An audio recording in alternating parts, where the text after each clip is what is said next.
हुकूमत और इसके जो तर्जमान हैं, जो अभी भी थोड़ी देर पहले जो है वो बकवास कर रहे थे टीवी के ऊपर कि जी वो तो हमने तो ये नहीं किया, हमने तो वो नहीं किया, ये सारे जो है इंशाअल्लाह ताला इनको भागते हुए जो है इनको रास्ता नहीं मिलेगा। तो अगर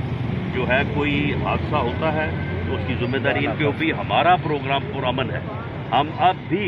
पुरअमन रह के जो है वो अपना ये मरहला मुकम्मल करना चाहते हैं। लेकिन अगर जो आपने बात की, अगर यही इनका हार रहा इनका कि इन्होंने अगर लाहौर के जलसे में भी इसी तरह से रुकावटें डालनी शुरू की तो फिर हो सकता है कि 13 दिसंबर को हमारा रुख जो है वो मीनार पाकिस्तान की बजाय जो है वो फिर इस्लामाबाद हो।